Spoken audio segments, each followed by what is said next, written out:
he tratado yo toda mi vida, desde que la conozco, de no revictimizarla. Pero ella de manera libre viene a este programa porque quiere contar su testimonio. ¿Es correcto? Sí. En una palabra, ¿cómo te definirías? ¿Como víctima? ¿Como abusada? Recordemos que cuando a mí me golpearon en el Parque Hundido, yo ya había sido violada 2 años antes. Hoy por hoy estoy 100% segura que me drogaron. Se me abalanzó él y cuando acabó me tiró contra el piso y me dijo, eres la mujer más frígida que he conocido en toda mi vida. Me agarró de aquí y me dijo, che, ¿sabes si le decís algo a alguien qué pasa? Y me dijo, te mato. Y yo veo como Eduardo empieza a ser más agresivo hacia mi papá. Y llegué y me le planté enfrente y le dije, a mi papá no lo tocas porque tú eres un pinche violador. Se puso el reloj de boxer y regresa y ¡boom! El golpe fue para mí totalmente. Tengo una operación maxilofacial de reconstrucción en la cara y aún así grabado el golpe, no entro a la cárcel. Tiene otra carpeta abierta en el año 2011 por otra mujer y a ella la violó él con un cuchillo en la garganta.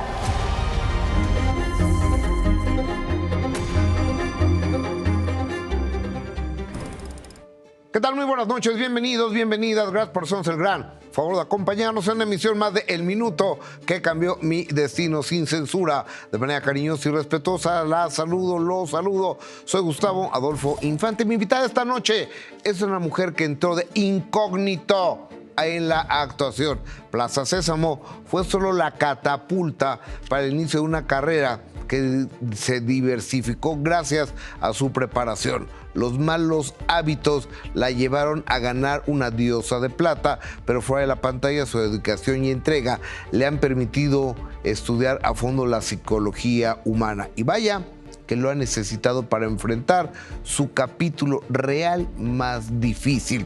Afortunadamente, el ángel de su vida la ha llevado de la mano para ser fuerte y seguir alzando su voz para conseguir, ¿qué? Justicia. Y es que el abuso que sufrió quema como fuego en la sangre y ha afectado otras cosas bellas como su matrimonio, que parecía ir destilando amor, pero de pronto se terminó. Esos ojos verdes han derramado muchas lágrimas, pero nada la ha vencido. Es una mujer valiente, talentosa, y hoy viene a contarnos su historia. Buenas noches, Elisa Vicedo. Bienvenida al Minuto que cambió mi destino, sin censura. ¡Wow! Gracias por estar aquí. Hiciste un wow. Gracias a ti. Es un sueño hecho realidad. Una manifestación hecha realidad de Dios. Qué bonito intro. Es un poco de toda mi carrera, de canciones que han llegado a la gente, de novelas que han llegado a la gente. Gracias. Gracias a ti. Elisa, hay muchas cosas que platicar y has sido una víctima, y llegaremos a esa parte de la entrevista cuando la plática Lo amerita. nos permita llegar. Pero antes, hay una vida y un antecedente. ¿Quién es Elisa Vicedo? ¿De dónde nace? Platícame quién eres. ¿De dónde naciste? Iba a nacer, es chistoso esta historia, y lo voy a hacer muy rápida. Iba a nacer en el Baptist Hospital de Miami. Mi papá es Willy Vicedo. Por muchos años me apenó decir que mi papá era Willy Vicedo, no por quién él era, sino porque quería yo hacerme mi nombre por mí misma. Willy Vicedo es un importante manager de artistas a nivel internacional que ha representado a quiénes. Mi papá fue manager de Rocío Dúrcal, de Rocío Jurado, de José José, de Camilo Sesto, de Juan Gabriel. ¿Nada más? No, muchos más. Nada más. Francisco Céspedes en algún momento, Gilberto Glés. Fue el primero en descubrir, de hecho, a Marc Anthony. Que de hecho tú sabes que Marc Anthony se llama Marc Anthony porque era su papá muy fan de Marco Antonio Muñoz. Sí. Eso yo lo sé por mi papá. Gilberto Santa Rosa fue el primero en irse de gira con Mecano. Mi papá es alguien que admiro con todo mi corazón y que crecí viendo a un manager fue también manager, o también ha sido promotor de otras personas como fue Wherever Tomorrow, El Escorpión Dorado o Alejandro Montiel. Alex Montiel. Alex Montiel. Empezó con los influencers, él fue el primer promotor de influencers, ¿no? Y bueno, ha hecho un poco de todo. La realidad es que podría decirse que con quién no he visto a mi papá, hasta con Pavarotti, ¿no? Entonces, ha sido un sueño. Hasta Miley Cyrus la trajo a México. Sí, él es un manager, empresario, y es una persona con una alta credibilidad dentro del medio y goza del cariño y el aprecio de muchos de nosotros. Gracias, es bonito escuchar eso. Pues en resumen, iba yo a nacer en Miami, pero mi mamá vino a ver a mi abuela, estaba muy enferma. ¿Por qué iba a nacer en Miami? Porque él estaba trabajando justo allá en proyectos. Ok. Y Dios decidió que naciera en México y me hiciera mexicana, ¿no? Desde un inicio. Nací de 6 meses de gestación. O sea, 6 mesina. 6 mesina. Y estuve en una incubadora 3 meses. Ya después me fui a los Estados Unidos un par de años porque no podía vivir aquí y respirar aquí en la Ciudad de México, porque mis pulmones no se habían desarrollado de forma correcta. Es decir, que fuiste una luchadora desde el momento de tu nacimiento, Sí. porque tuviste que luchar por tu vida. Sí, sí, así es. Ok. Y después de eso... ¿Qué problemas tuvo tu mamá para que nacieras tú a los 6 meses? Digo, sé que no lo sabes, pero... realmente nadie lo sabe. O sea, se le rompió la fuente y nací cuando yo tenía 6 meses de embarazo. Okay. Yo, de hecho, le entraba en la mano a mi papá, en la palma de la mano. Y en una incubadora fue que me llevaron a Estados Unidos y estuve en incubadora todavía otros 6 meses más allá, empecé yo a vivir allá y regresamos a México alrededor cuando yo tenía 2 años y medio. Y mi carrera empieza un poco a los 3 años y medio cuando me doy cuenta que me encantaba ir con mi papá y me encantaba subirme a todas las tarimas, y cuando él estaba montando para cualquier artista me encantaba subirme y cantar. Y entonces ahí me doy cuenta... A los 3 años y medio. A los 3 años y medio. Estamos hablando por ahí del año 2000. Un poquito antes, 1999. Ok. Entonces ahí después es cuando conozco por primera vez al señor Eugenio Cobo, que para mí ha sido como un abuelo, aparte de que he hecho de mi abuelo. Eugenio Cobo es un señor que todo el mundo habla muy bien de él, porque es el director del Centro de Educación Artística de la empresa Televisa. Entonces, todas las personas que estuvieron en el CEA, que se han sentado en esa silla, se expresan muy bien del señor Cobo. ¿Sabes qué pasa? Y lo puedo decir tal cual. El señor Cobo no elige a todo mundo, porque sí te elige un poco. Y cuando te elige, realmente a quienes elige, protege. Ok. Y no sé en qué momento tuve la dicha de que me eligiera, pero hasta la fecha es alguien que cuando voy a Televisa es para verlo a él, ni siquiera pedir trabajo. Es una persona que a mí me protegió desde que tengo uso de memoria. Y en algún momento que tuvo que poner límites, porque hubo que poner límites, los puso, ¿no? Porque los necesitaba yo cuando estaba en el SEA Juvenil. De hecho, me corrió del SEA Juvenil. Y ese mismo día me dieron una novela. Oye, fíjate que esta historia de me corrió, o sea, lo he escuchado varias veces. Es decir, que Cobo es una persona con autoridad fuerte y con disciplina, ¿no? Sí, hay mucha disciplina. Y pensaba el que yo iba a regresar, y yo nunca regresé porque empecé a hacer novela tras novela. Entonces... Oye, ¿y qué límites tuvo que poner Eugenio Cobo ¿Conmigo? Contigo? Yo quería realmente seguir en las novelas y a mí me aceptan en el SEA Juvenil. Es una pausa, ¿no? Sí. Cuando yo tenía 16 años. Es una edad muy joven para entrar al SEA Juvenil. Yo no lo recomiendo a casi absolutamente nadie. Okay. Porque no estás preparado psicológicamente para lo que viene, que son estar de 8 de la mañana a 8 de la noche en el SEA o en el Centro de Educación Artística de Televisa. Yo hice casting para entrar al SEA Juvenil, a pesar de haber trabajado para Televisa en ese momento 13 años. Me quedo. Y cuando yo me quedo, me dicen no puedes hacer novelas, porque tenían un plan para mí. Y ese plan que tenían ellos, pues no incluía el que en esos 3 años de formación artística yo hiciera novelas. Pero yo no sabía que era estar sin estar en un foro. Entonces me volaba mucho las clases para ir a castings. Ok. Hasta que llegó un punto donde me puso un alto. y me puso al alto y me acuerdo perfecto de la conversación porque él me estaba llamando por teléfono y yo también lo estaba llamando a través de su secretaria Martita, que la quiero mucho. Y él me estaba llamando para decirme que me iba a correr y yo le estaba llamando para decirle que ya me iba porque me acaban de dar una novela. Okay. Entonces me acuerdo que entré yo a la habitación, es una historia que casi nunca cuento, y me dice, Elisa, tengo que hablar contigo muy serio. Y le dije, yo también, señor. Y me dijo, tú primero. Y le dije, me acaban de dar esta telenovela y acabo de decir que sí. Y me dijo, ok. Y le dije, ¿me va a decir que no la puedo hacer? Y me dijo, no tengo que decírtelo porque yo te iba a decir que estás fuera de esa juvenil de Televisa. Y yo, ok. Y empecé a llorar y me dijo, llora todo lo que tengas que llorar aquí porque nadie te tiene que ver llorar en los pasillos. Y me dijo, recoges hoy tus cosas. Y le dije, ¿qué hago con el gafete? ¿Me lo quedo o lo regreso? Porque mañana empiezo a grabar. Y me dijo, te lo quedas. En 6 meses regresas al SEA Juvenil. Y nunca regresé. Eso fue en el año 2014, me parece. Y empecé a hacer la telenovela Hasta el fin del mundo te amaré, que nos cambiaron de protagonista a la mitad. Luego me fui Antes muerta que Lichita y luego hice mi última telenovela con Televisa, que fue Un camino hacia el destino. Y ahí terminé mi racha de telenovelas con Televisa. Ok, yo quiero saber, antes de que lleguemos a un suceso que es un delito.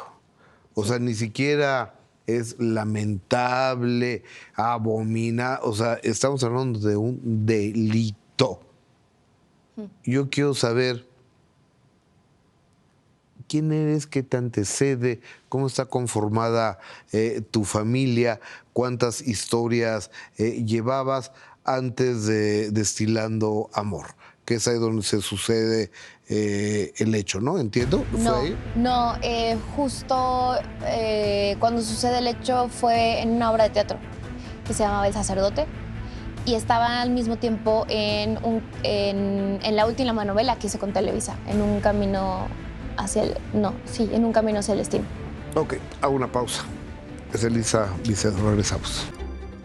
Elisa Vicedo, siendo hija de un importante manager, representante, artista como Willy Vicedo, uno pensaría, pues él abre todas las puertas, él le habla a los productores o a los directores de las empresas, ahí va mi chamaca, se las encargo mucho, ábrale la puerta y trátame la VIP.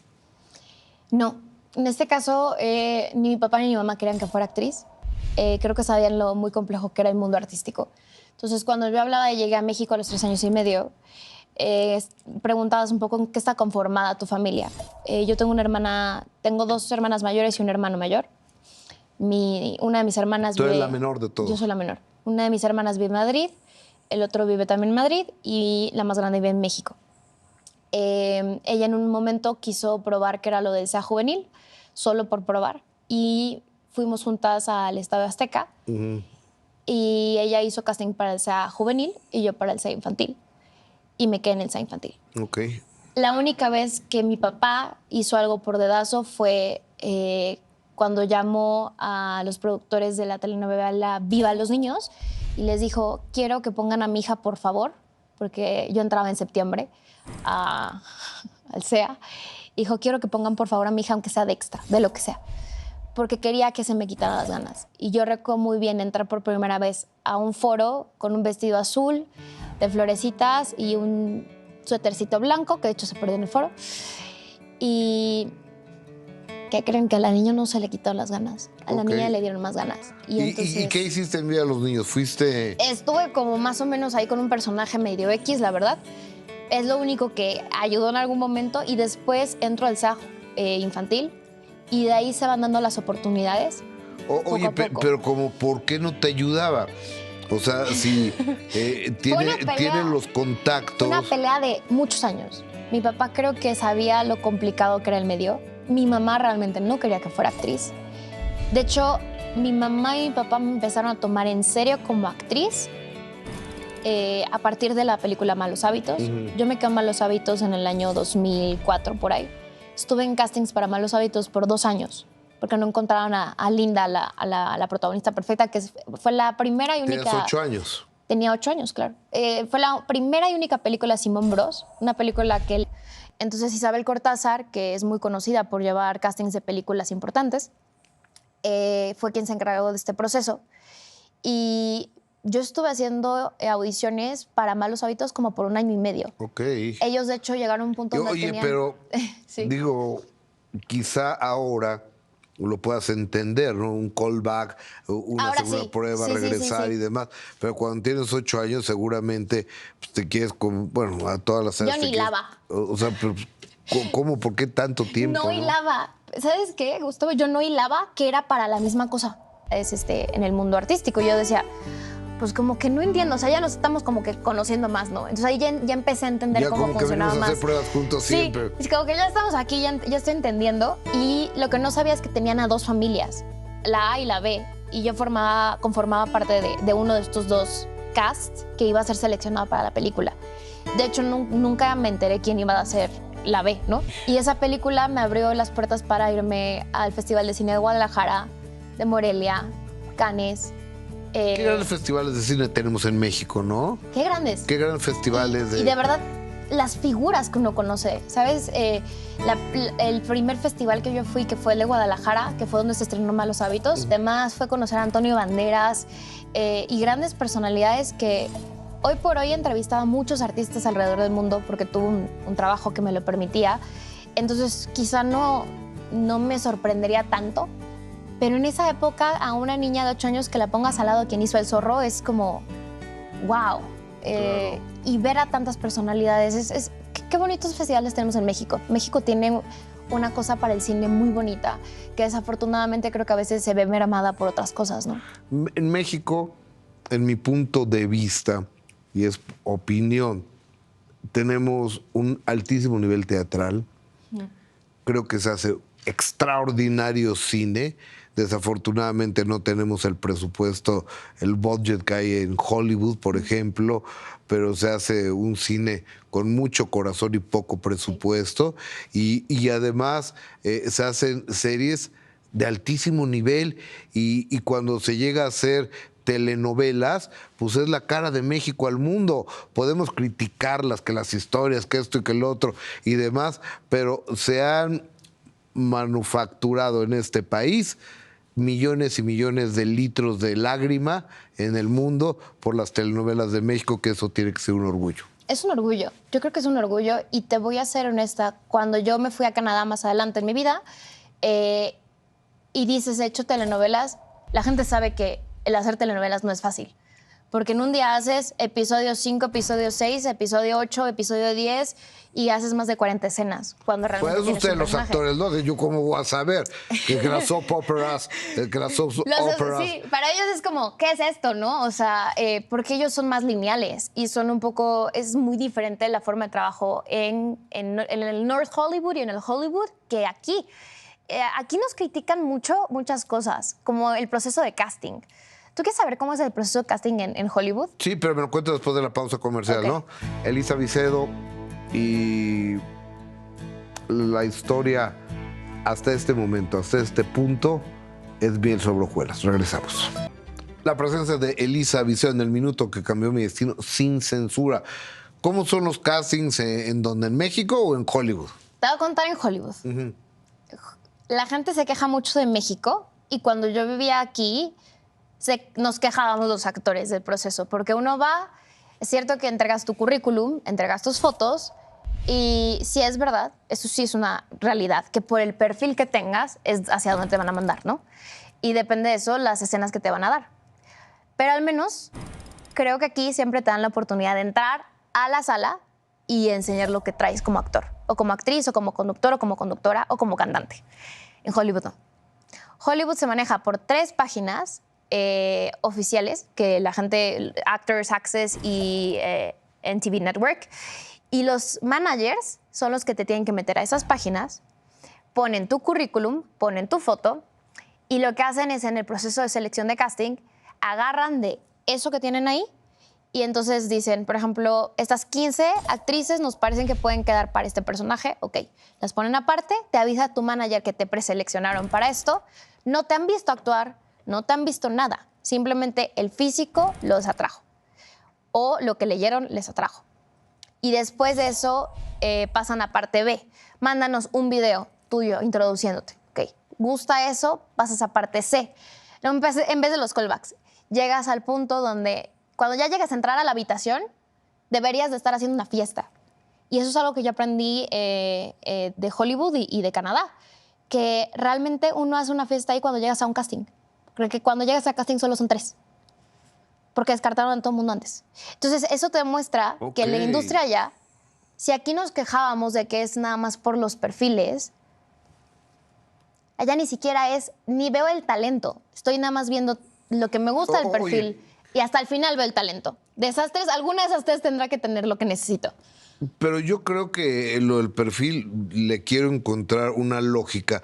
Digo, yo no me dedico a hacer castings ni, no, debe de haber ni una a llamar lógica. Elencos, pero yo me supongo que si de repente llega Johnny Laboriel, que en paz descanse, que era de color, de raza negra, pues no va a ser tu papá en una telenovela o en una película. O sea, tenían que buscar una persona pues, de tez más clara, de ojos, supongo yo, para que mache, ¿no? O sea, por lo que sentido común. Entonces, a lo mejor es por eso los perfiles, puede ser, ¿no? Sí, puede ser, pero a lo que yo voy con esto es, nos quejamos muchas veces de nuestro país, pero no nos damos cuenta que nos da más oportunidades de las que en otros países no se tienen, ¿no? Yo eso lo aprendí cuando me fui y a talachar allá y a conocer artistas de allá.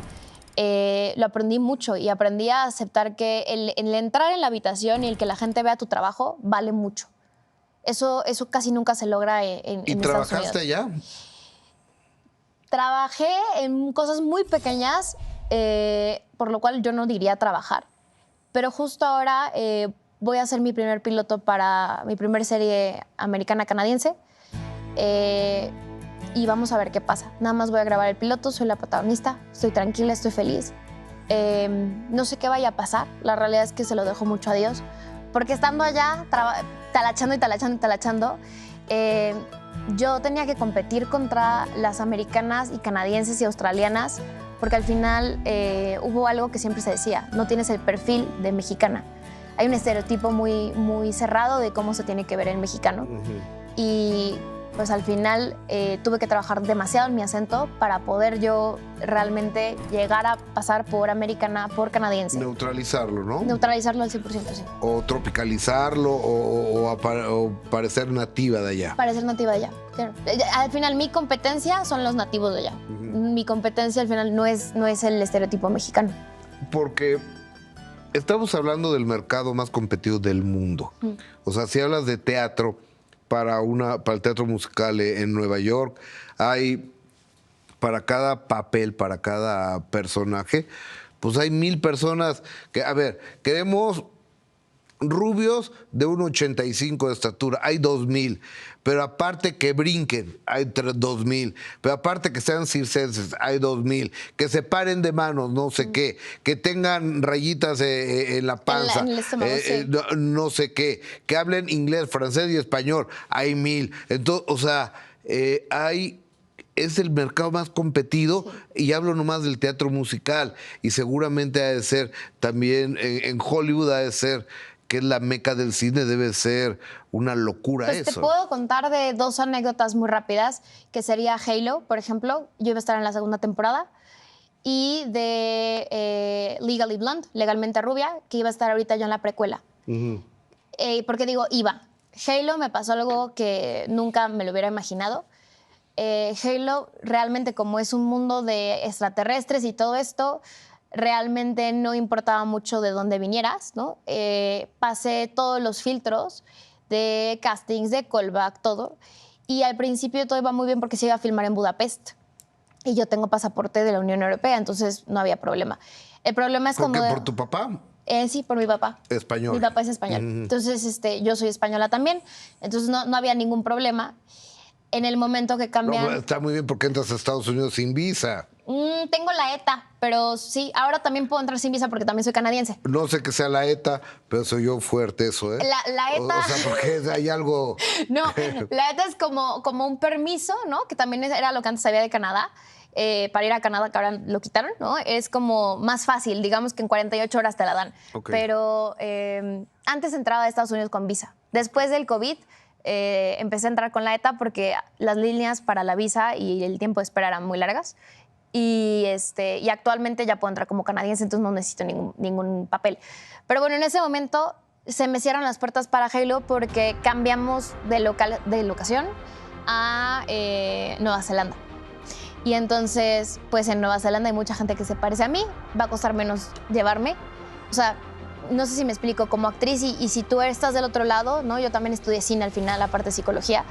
Si tú estás de este lado, quieres salvar presupuesto. Entonces no voy a volar a una actriz desde Canadá para pagar comida y tal y cual cuando puedo conseguir a alguien en Nueva Zelanda. Entonces, pues ahí me despedí de la oportunidad de Halo, pero al final supe que fue vivir todo ese proceso y lo agradezco.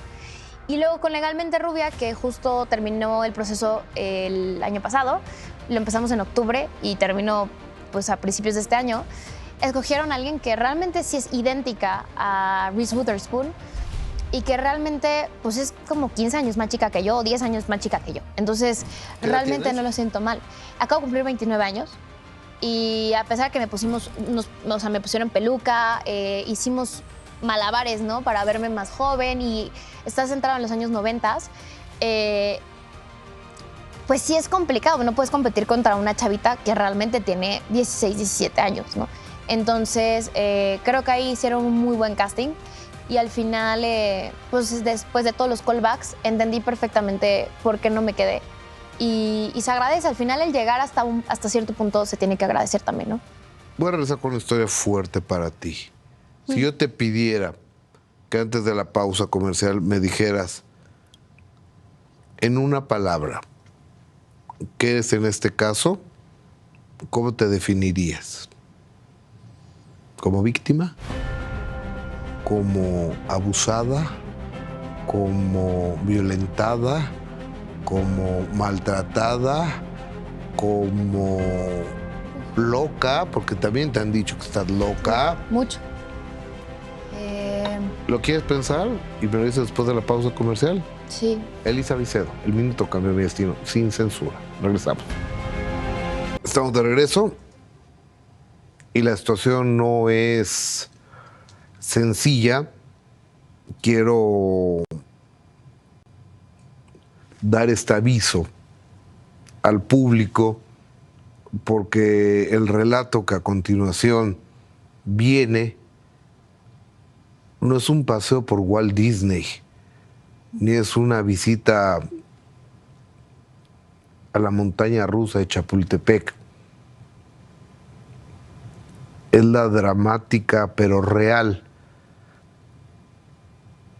conversación de una mujer abusada sexualmente en un lugar de trabajo. Elisa Vicedo,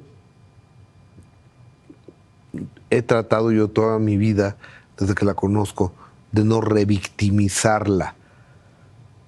Pero ella de manera libre viene a este programa porque quiere contar su testimonio. ¿Es correcto? Sí. Creo que al final revictimizarme, el sistema me ha revictimizado ya muchas veces. Entonces a veces es como si fueras por un café. Y a veces logro disociarme un poco de la historia. Ya se me ha llamado que tengo lágrimas de cocodrilo, ya sé que no se ve bien cómo lloro en la tele. Se me han llamado tantas cosas en los últimos 8 años desde que se hizo tan público este suceso en mi vida, que fue hace 10 años. Que voy a regresar a... Me preguntaste qué palabra me definiría. La palabra que más me define hoy por hoy yo creo que es resiliencia. Pero me voy a ir a mi cartel que llevo yo los 8Ms, que lo he llevado en Vancouver. Y creo que estas palabras van a resonar. El 8 de marzo, el Día Internacional de la Mujer, donde, lejos de festejar, las mujeres salen a pedir y a exigir justicia. Sí. Este 8M nosotros lo empezamos en Vancouver. Eso no existía. también, bueno, después de mi caso se empieza en México, porque eso tampoco existía. Nadie salía a las calles a decir nombres de las que no están. No se tenía esa visibilidad. Recordemos que cuando a mí me golpearon en el Parque Hundido, yo ya había sido violada 2 años antes. A mí me golpearon en el Parque Hundido el 24 de junio del 2018 a las 11 de la mañana. Y ese fue el minuto que cambió mi destino. Porque me fui después de eso a España un tiempo y después me fui a Canadá. Y fue conocerme a mí, a una nueva Elisa, verme en un mundo totalmente sola como inmigrante, que es muy duro la vida de un inmigrante. La gente no lo sabe, pero es duro. Y ser inmigrante de verdad me quito el respeto para todos los que están allá afuera. Y ser inmigrante más aparte tratar de cargar todo esto y llevar esto de forma legal e ir y venir de un país a otro, la verdad es que yo misma a mí me digo, wow, a veces me sorprendes y me sigo sorprendiendo a mí misma. ¿Qué palabras me definirían? Sabes, mi cartel dice lo mismo desde hace varios años. Dice, no estoy loca ni soy histérica, soy histórica. Y en realidad sí ha sido histórico, de cierta forma. No por mí, sino porque hubo un antes y hubo un después del Parque Hundido. Porque fui la primera mexicana, de alguna forma, que se habló del Me Too. Eso no había pasado en México. Se había especulado con lo de Carla Sousa, se había visto un poco de lo que podía pasar, pero no había habido un caso donde realmente se hubiera hablado tal cual.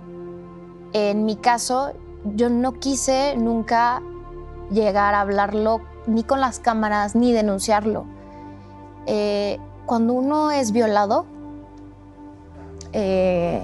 cuando yo fui violada, tenía 19 años, yo me sentía extremadamente culpable, primero que nada.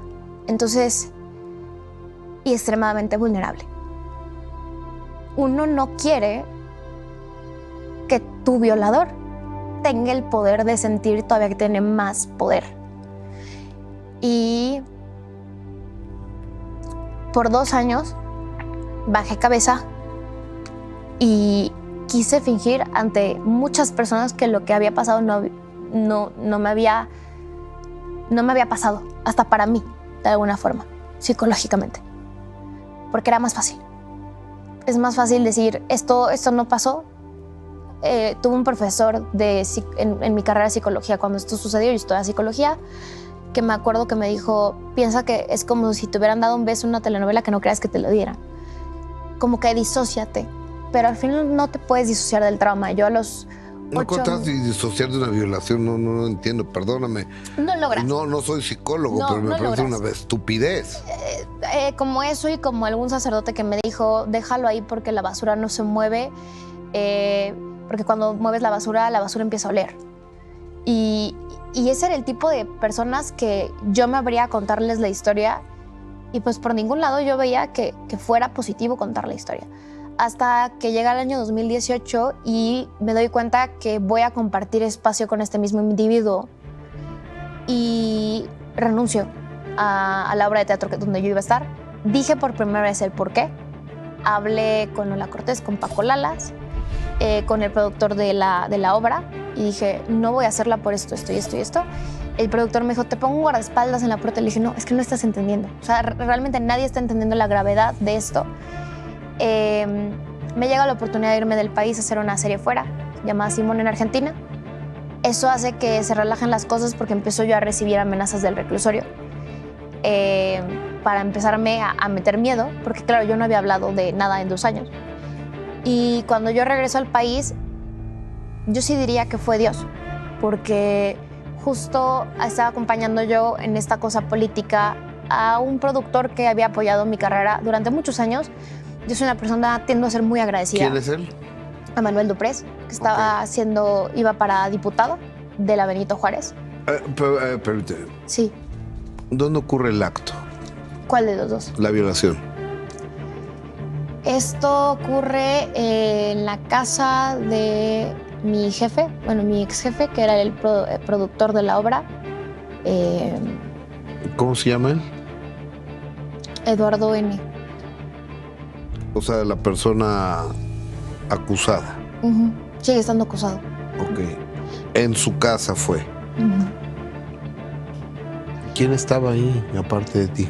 Ese día, ¿Gritaste? nadie. Hago una pausa. Tengo que hacer estas preguntas, regresamos. Es un productor de origen, nació en Argentina, que no tiene nada que ver, pero bueno, nació en Argentina. Eduardo N, porque es un presunto culpable y hay un proceso en su contra, acusado de uno de los peores delitos, el de violación. Sí. ¿Dónde lo conociste a Carabajal?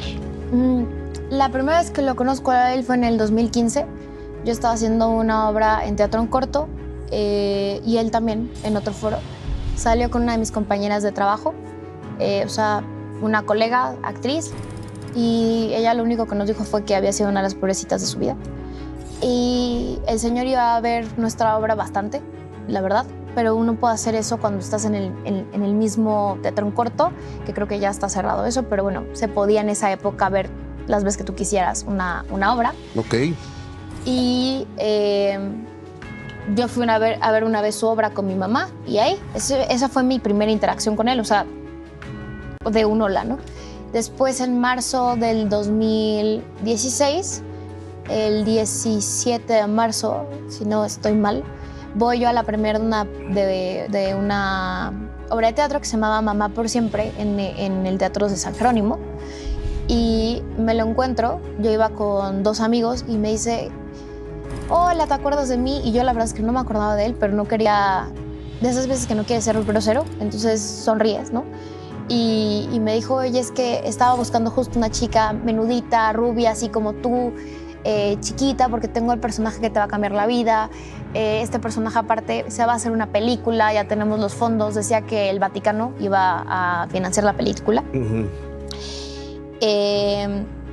Y era un elenco, pues se supone un elenco pues, bien hecho. Salvador Cervoni iba a ser el sacerdote, y de hecho fue el sacerdote, y había otro par de actrices que conocía. Entonces, la realidad es que se acercó muy amable, muy carismático, y dije, pues mira, este es mi teléfono, me envió el guión, leo el guión, al día siguiente voy al casting.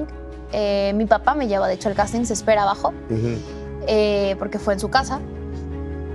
Y de hecho mi papá me preguntó que si todo bien, y en ningún momento sentí que estaba en peligro. En esta carrera, desafortunadamente, una de las cosas que siempre se me enseñó fue que viera cómo la gente me trataba, ¿no? En el momento que yo me sintiera sexualizada, en ese momento sabía que tenía que o poner límites o irme o decirle a mis papás, ¿no? El problema es que de quien yo menos me esperé, terminó siendo un lobo. Ok, ¿a qué proyecto te invita Carabajal? Entonces me invita a esta obra de teatro que se llamaba El Sacerdote, que iba a ser también una película. Ok. Y entonces... Y te invita a ensayar a su casa. Sí, y entonces empezamos a ir, esa vez fuimos varios días a ensayar, y el día domingo él me escribe a mí, porque yo me iba a ir de misiones con la universidad, que cómo iba... ¿Misiones en la Universidad de Anáhuac? Ajá, en la Universidad de Anáhuac. Es una... onda que van a las comunidades, rurales, humildes a llevar ayuda, y eso se hace de cara a la Semana Santa. Sí. Y es una cosa preciosa. Se hace en varios colegios de esa zona de la Ciudad de México. Sí, y bueno, creo que me ayudó. Sí, yo creo que vaya que me ayudó. Yo me iba a ir a misiones justo el día lunes. Martes, perdón. Entonces, el domingo yo estaba pasando por un muy mal momento. Había pasado por la pérdida de un gran amigo que estudiaba cine conmigo. Yo los domingos estudiaba cine. Había fallecido él en una carretera y yo me sentía muy culpable porque yo había estado en un viaje de trabajo cuando él me llamó para ver si se podía quedar en la casa de mis papás, ¿no? Y yo no contesté el teléfono. Entonces me sentí por mucho tiempo culpable porque se murió justo tomando el ride de otras personas. su esposa sobrevivió y él falleció. Y bueno, yo me lo llevé como una culpa mía por mucho tiempo. Sobre todo estaba muy reciente, acaba de pasar. Llegas a la casa de Carvajal y ¿qué pasa? Es que llego a la misa, de hecho. No llego ni siquiera a la casa. Me invita a ir a misa, justo, era Domingo de Ramos. Carvajal. Ajá. Y yo dije, ok. Yo le dije, mira, me está costando mucho trabajo el guión y realmente ahorita tengo en mi cabeza muchas otras cosas, pero cuando regrese de misiones me voy a poner en ello. Y me dijo, mira, ¿por qué no vienes a tal iglesia? Me mandó la ubicación y todo y me dijo, porque aquí justo tengo una copia exacta del confesionario que vamos a utilizar en la obra. Todo se basaba en un confesionario. Violaban a la primer chica, a la de 13 años, que en este caso yo la interpreté. Ella iba, confesaba algo, el padre después la violaba. Y todo era alrededor del confesionario. Entonces el confesionario era muy importante para este proyecto. Entonces yo voy a la iglesia, me siento detrás de él, de hecho hasta le doy la paz, salimos, era Domingo de Ramos, me dice que si quiero ir a comer, yo le digo que no tengo hambre, pero bueno, vamos al restaurante que estaba en la esquina, en una pizzería, me siento, él también se sienta, yo empiezo a platicarle que, bueno, que estaba complicado para mí el guión porque tenía lo de mi amigo que se acaba de morir, había pasado por una ruptura amorosa. Y entonces él después se abre y me empieza a contar un poco de su vida, pero en un término como muy paternal, ¿sabes? Y después me dice, oye, tengo una película que te va a ayudar yo creo que mucho a forjar este personaje. Y no era la primera vez que un productor me decía algo así. Entonces no me sorprendió. Me dijo, ¿por qué no vamos a la casa y te la pongo y la ves? Y dije, bueno, la realidad no tenía ganas de regresar en ese momento a la clase de edición. Me hubiera ido mejor si me hubiera regresado a la clase de edición. Entonces vamos a su casa, esto era como un triángulo literalmente. Subimos, yo lo único que hago es me siento y como ahorita justo me sirve él una Coca-Cola. Yo no sé qué tenía la Coca-Cola, hoy por hoy estoy 100% segura que me drogaron. ¿Por qué? Porque hay otra víctima del año 2011 a la cual también le dieron Coca-Cola. Ella mide 1,77 o más, porque es modelo. Y a ella la violó él con un cuchillo en la garganta. Entonces, cuando ella y yo empezamos a comparar historias y otras víctimas, porque son 14 en total conmigo, todas nos damos cuenta que hay algo en común. A todas nos han dado algo de tomar. Entonces, cuando entro a la casa, pues digo, me siento en la sala, más adelante, todo estaba muy oscuro y él, de hecho, va por la computadora o hace como que va por la computadora para traerla y ponerme... La película. Cuando regresa no trae nada y se sienta a mi lado y es cuando empieza digamos, a toquetear. Y yo en ese momento sí empecé a forcejear, pero no tenía la fuerza. Y de ahí es que me carga. Me tira primero, se me abalanzó como si fuera un tigre. No tenía yo ni fuerzas ni nada. Mi brazo perfecto quedó para atrás y yo quedé totalmente acostada. Me quita la parte de arriba, me carga después y me lleva hacia la habitación. Y bueno, en la habitación me tumba contra la cama.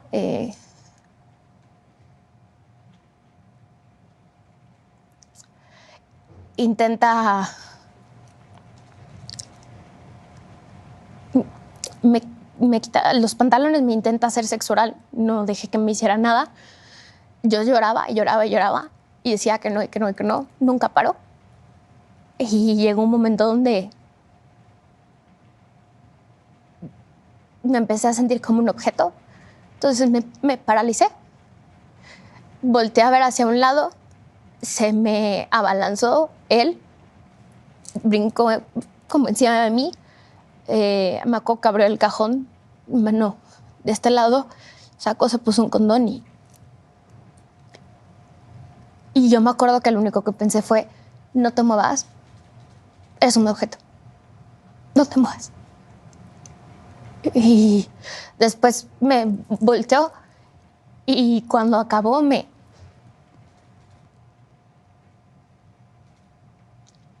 Me tiró contra el piso y me dijo, eres la mujer más frígida que he conocido en toda mi vida. Y yo no entendía todo lo que acaba de pasar. Él se fue al baño y yo mientras iba recogiendo cada parte de mi ropa que estaba, ¿no?, tirada en diferentes lados. Y cuando llegué a la puerta, me acuerdo perfecto que me agarró de aquí y me dijo, che, ¿sabes si le decís algo a alguien qué pasa? Y me dijo, te mato. Te mato. Y no podía caminar. Y después de eso, cuando yo estuve en Misiones, él me bombardeaba de diferentes teléfonos. Eso fue el domingo.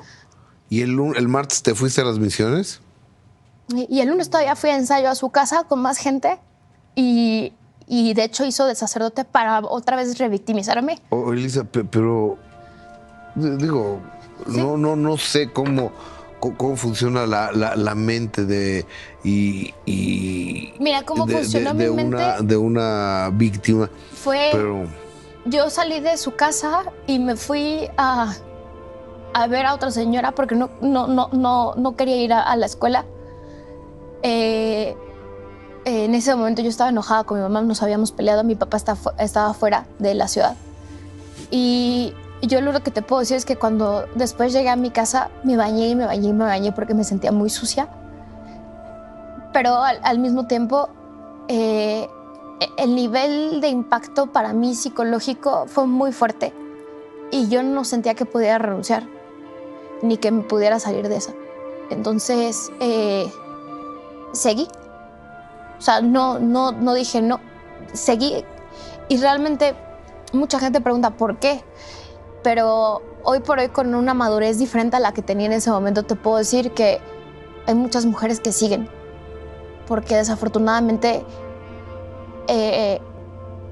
vivimos una cultura donde cuando tú llegas y dices esto, cuando yo me empecé a abrir, la gente lo primero que me decía era, pues haz como que no pasó. Entonces, realmente la validación hacia una mujer que acaba de pasar por algo así es raro encontrarla. Y yo no quería que la gente me estigmatizara, ni ser la víctima de nadie, ni por lo cual seguía la obra de teatro y la productora medio que me protegía, porque sí se estaban dando cuenta que había una dinámica muy rara de un juego de poder, donde cuando pudo abrió la puerta para que todo el mundo viera que me estaba cambiando. Me dejó encerrada múltiples veces en el baño en teatro en corto a propósito, como para castigarme. Hubo hasta una actriz, Gabriela Sass, que en algún momento le dijo, oye, si la odias tanto, ¿por qué no la despides? Pero para alguien que tiene... O sea, sí hicieron la obra del sacerdote. Sí, me aventé toda la obra, menos el último día. ¿Cuántas representaciones tuvieron? Estuvimos hasta el 30 de mayo trabajando. El 30 de mayo yo ya no fui. O sea, estuve 2 meses y medio más yo, y eso sí soy yo, revictimizándome una y otra vez al lado de mi agresor. Y creo que no soy la única mujer que vive eso en México.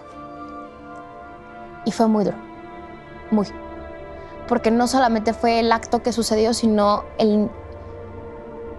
hubo una cosa muy maquiavélica, psicológica y retorcida de cómo seguir abusando de la víctima. Porque al final sí eres una víctima. Y eso es real. No voy a decir que no lo sea. De hecho, hay un relato, ¿no?, donde él va con uno de sus metadictámenes.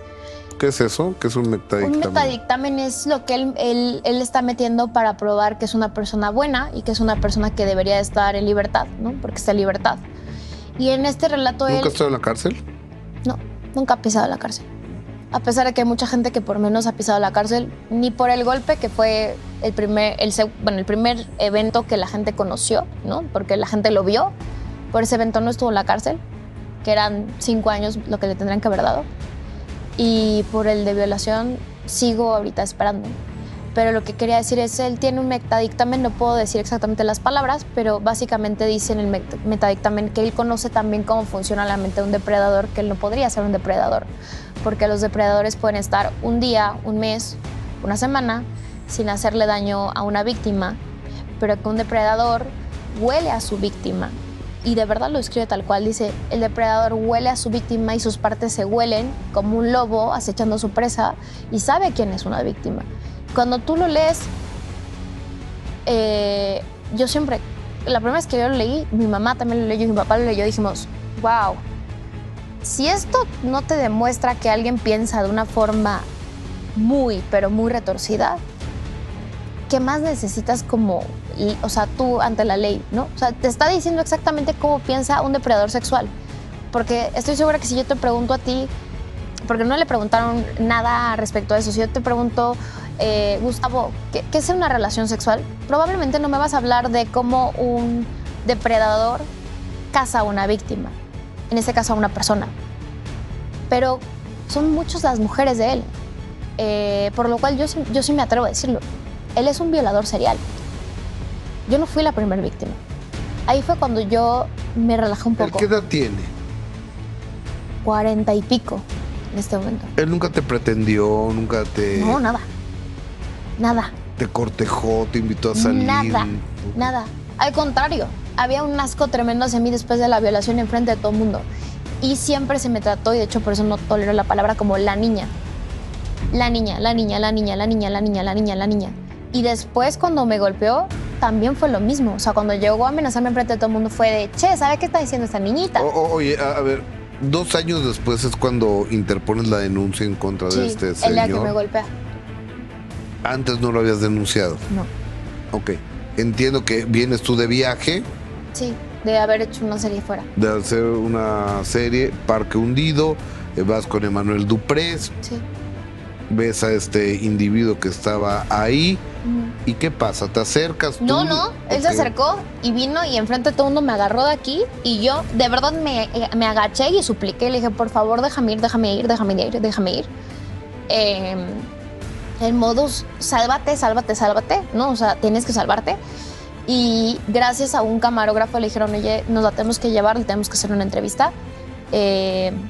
Y me empiezan a mí a sacar del parque y en lo que me iban sacando del parque, alguien que también fue víctima de él, que se coló después para ganar un poco de popularidad, pero después ya nunca puso su denuncia, me empieza a contar que él estaba haciendo castings en su casa para la película, que ahora sí ya iban a hacer según esto la película, que el Vaticano les había dado según esto el dinero, y que estaban haciendo castings desde noviembre de ese año, o sea, del 2018. Yo de esto obviamente no tenía ni idea, me enteró ese día, donde las mujeres iban y se desnudaban en su casa. Entonces no sé cuántas mujeres tenga filmadas de esta forma, porque él lo que iba era a producir ¿quién dijo esto. eso? Me lo cuenta Esperanza Moret en ese momento. Todo eso lo tengo en audios y de hecho ella después salió y lo dijo, sí es cierto, esto fue, a ella la invitan a ir a este casting y ella se niega a ir porque era un casting que pues no tenía mucho pie. O sea, normalmente cuando tú vas a un casting para una película, lo primero... Naked cast. Pues no vas a... Y en el primero no vas a desnudarte, en la primera vez, ¿no? O sea, tienen que ver cómo actúas, ¿no? Pero bueno, están los audios de él ahí. De hecho, te los puedo hasta pasar. Pero ¿por qué te pega? ¿Por qué me pega a mí? Porque vamos saliendo del Parque Hundido, yo le marco a mi papá porque no tenía coche y le digo, oye, este hombre está aquí. Mi papá entra al Parque Hundido. Wow, o sea, este hombre no solamente me hizo daño a mí, sino que está grabando a millones de, o sea, o a miles de mujeres, o a 100 mujeres, pero tiene o sea, para mí eso es muy grave. Entonces, veo a mi papá y de alguna forma llegó una energía que yo no sé de dónde vino, que me le solté, o sea, se quedaron con mi chamarra de jeans y llegué y me le planté enfrente y le dije, a mi papá no lo tocas porque tú eres un pinche violador. Y se quedó él petrificado porque en la vida yo me la había enfrentado, en la vida. Y hizo como que se iba, se puso el reloj de boxer y regresa y ¡boom! El golpe fue para mí totalmente, porque yo mido, pues tú me verás, 1,65 y papá mide 1,80 y tantos, igual que él. Pero el golpe fue tan fuerte y mi papá estaba atrás de mí que yo me voy para atrás y tiro a mi papá. Y tengo 4 hernias en la espalda, tengo una operación maxilofacial de reconstrucción en la cara por el golpe, que fue tan fuerte. No puedo hacer ejercicios de alto impacto, hay muchas cosas que no puedo hacer. El golpe fue el momento donde cambió mi destino, cambió ahí, porque todas las cámaras que tenían que haber estado apuntando a lo que estaba pasando con la política apuntaron para el otro lado. Y hubo gente que grabó el golpe y aún así grabado el golpe no entró a la cárcel. porque se tendría que haber hecho como un intento de feminicidio y no fue metido así, no fue tipificado de esa forma, porque dijeron que la cicatriz que tengo aquí me iba a ser de por vida y a pesar de millones de tratamientos de láser ahí sigue, por un muy mal manejo de las autoridades.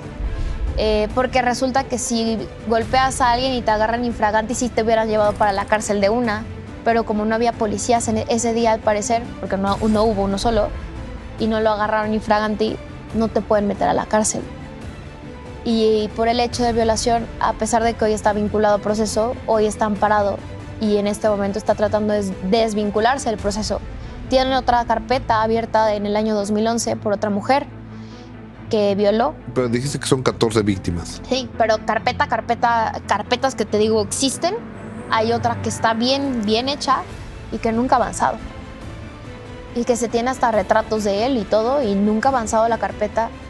Y ha sido una mujer que lleva muchos años también pues, esperando justicia y al parecer ahí sigue. Entonces, de alguna forma las otras, todos los audios, yo tengo una copia de todo y aparte de yo tenerla, hay ciertas personas de toda mi confianza alrededor del mundo que les he ido dejando una copia por si a mí me pasa algo, porque yo sé que él es capaz de todo. Oye, a ver, después de este evento tan espantoso, Sí. rehaces tu vida, porque la vida tiene que continuar. Me y tardé. te casas. Sí. ¿Con quién te casaste? Me casé con un banquero venezolano-canadiense. ¿Y dónde se conocieron, no? Nos conocimos en Canadá. Estuvimos casados casi 5 años. El último más bien fue de separados, porque en Canadá tienes que estar 1 año separado para poderte divorciar. Y se dio ahí, pues de repente, figuras que salen a los medios a decir, levantarse el cuello, de yo ayudo a las víctimas, diputados bailarines que andan por ahí. ¿No te han ayudado? A mí nadie me ha ayudado. Yo sigo, en algún momento busqué ayuda de diputados, hasta de una alcaldesa hoy por hoy, hasta de la señora Citlali, que tiene un puesto alto en la política, que me había prometido una conferencia con la presidenta. No solo por mi caso, y eso es lo que quiero que la gente entienda. Cuando yo leí el metadictamen y cuando yo vi que eran más víctimas, y de verdad tengo las pruebas y yo podría enseñarlas, lo único es que por temas legales sé que no puedo, porque al final las víctimas cada una tiene su proceso y cada una sabrá por qué no quiere hablarlo, pero yo tengo copia de todo y respaldo de todo. Y como lo dije, hay más de una persona que lo tiene. Hay una en España, hay una en Los Ángeles, hay una en Canadá y hay una en México. Por si a mí me pasa algo, que te lo juro por mi vida, yo sé que a mí Eduardo N. me ve sola en la calle y yo sí sé que a mí me mata. Y eso lo tengo clarísimo, pero lo tengo claro desde hace años. Por eso me fui de este país, por la cantidad de amenazas. Ahora, preguntabas tú esto. Yo me gustaría que la gente sepa, no es por mí. Cuando te das cuenta que hay más mujeres... Pero también es por ti. Sí, pero ¿Por qué no? Claro que es por mí, pero no todo se centra en mí. Cuando te das cuenta que hay más mujeres, yo realmente sí me lo tomo muy... A ver, espérame, si yo soy la única que puede hacer esto, porque tú no vas a venir de Estados Unidos, porque tú no vas a venir de Colombia, porque tú no vas a venir de España, porque tú no quieres venir de República Dominicana, porque la mayoría de sus víctimas eran extranjeras, o porque te da pavor a ti salir aquí en Ciudad de México y encontrártelo en la calle porque ya me lo dijiste.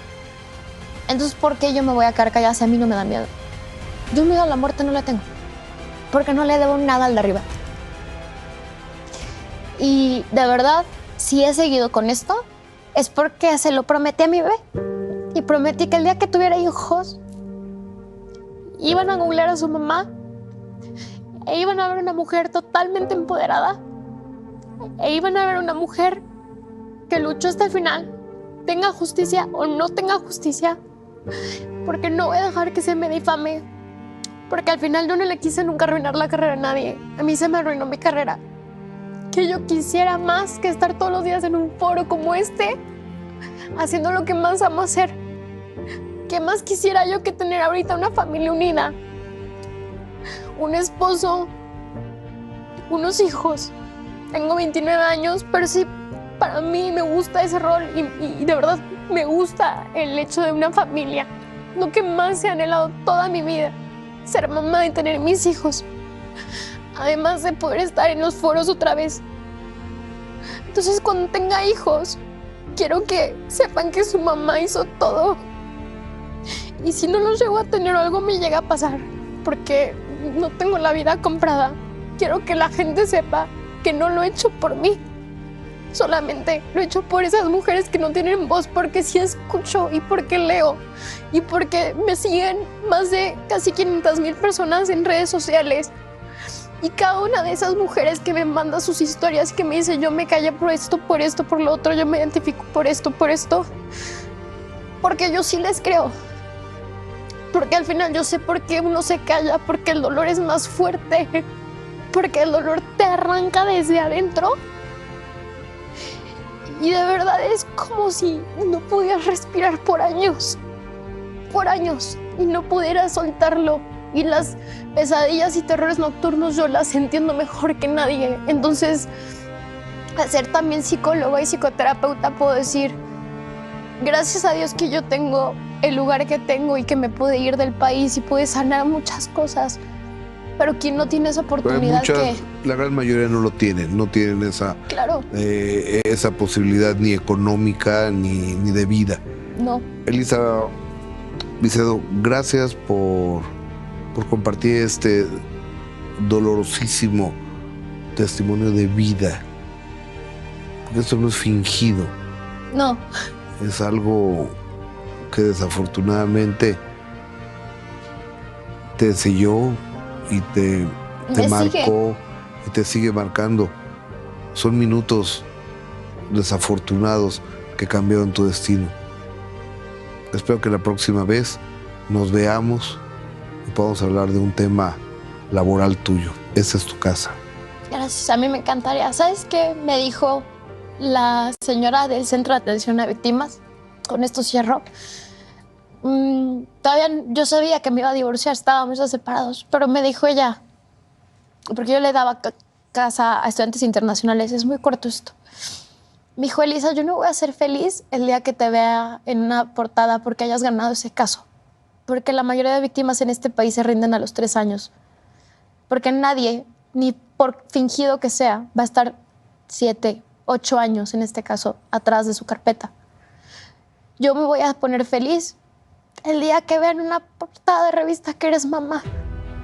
Ese día me voy a acordar de ti y voy a decir, mira, esa mujer es resiliente y lo logró. Y espero ese día y espero volverme a sentar aquí y poderte contar el minuto que cambia mi destino y que no sea este, sino sea otro. Hasta siempre, gracias. Gracias. Es Elisa Vicedo, un testimonio por demás valiente, del corazón de una mujer resiliente.